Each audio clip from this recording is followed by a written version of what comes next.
धरती का निर्माण लगभग 4.5 अरब वर्ष पहले हुआ, जब हमारा सौर मंडल गैस और धूल के बादलों से भरा हुआ था। उस समय पृथ्वी का स्वरूप एक आग का गोला था और यहाँ जीवन की कोई संभावना नहीं थी। लेकिन धीरे धीरे इसने ठंडक पाई और महासागरों का निर्माण शुरू हुआ।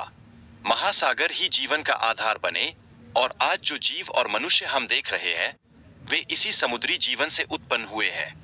सूक्ष्म जीवों का जन्म धरती पर लगभग 1 अरब वर्ष पहले समुद्र में हुआ और ये जीवन के पहले रूप थे जो अपने पर्यावरण के अनुसार अनुकूलित होने लगे।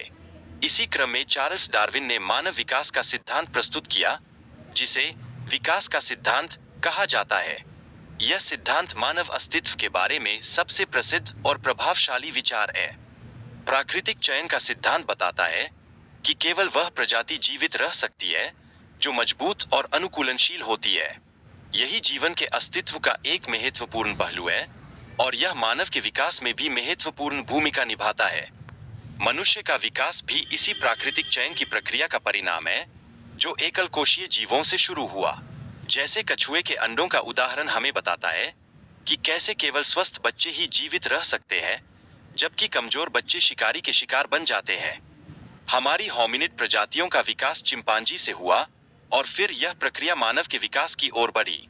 प्राचीन मानव, जो अफ्रीका में रहते थे, छोटे समूहों में शिकार करते थे और जंगली फलों का सेवन करते थे।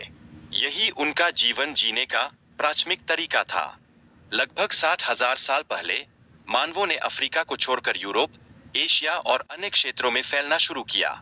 यह प्रवास हजारों वर्षों तक चला और इसने मानव सभ्यता के विकास में अहम भूमिका निभाई। समय के साथ मनुष्य ने अपने वातावरण के अनुसार अनुकूलन किया और तकनीकी विकास किया। इसके परिणामस्वरूप उन्होंने स्थायी बस्तियों की स्थापना की, जो उनके विकास के लिए आवश्यक थी। हम आधुनिक विज्ञान द्वारा विकसित डीएनए और आनुवंशिक साक्ष्यों का उपयोग कर सकते हैं ताकि हम मानव विकास का सही पता लगा सकें। यह विज्ञान हमें हमारे प्राचीन पूर्वजों की कहानी सुनाता है। अफ्रीका से बाहर फैलने के सिद्धांत को आउट ऑफ अफ्रीका कहा जाता है, जो सभी मानवों की समान पूर्वजता का संकेत देता है। यह सिद्धांत हमें यह समझाता है कि हमारी जड़ें कितनी गहरी है। मनुष्य और चिंपांजी के बीच डीएनए में 98% समानता होती है। यह हमें दिखाता है कि हम सभी एक ही पूर्वज से आए हैं, जो हमारे विकास की गहरी सच्चाई को उजागर करता है। इसलिए जब आप अपने अस्तित्व के बारे में सोचते हैं, तो जान लें कि आप एक लंबी यात्रा के परिणाम हैं। यह यात्रा हमें यह सिखाती है कि अनुकूलन और संघर्ष की आवश्यकता है, ताकि हम अपनी पीढ़ियों के लिए एक बेहतर भविष्य बना सकें। इस सफर के अंत में हमें यह समझना चाहिए कि हम सिर्फ जीवित नहीं हैं, बल्कि विकासशील हैं।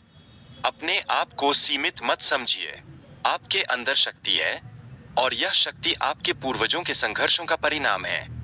अब समय है खुद को पहचानें और अपने अतीत से प्रेरित होकर अपने भविष्य की दिशा तय करें। आप वो है जो इस दुनिया को बदल सकते हैं। अपने भीतर की शक्ति को पहचानें और उसे उजागर करें, क्योंकि आप केवल एक व्यक्ति नहीं हैं, आप एक विरासत है। अपनी पहचान को न भूलें और अपने लक्ष्य की ओर बढ़ते रहें।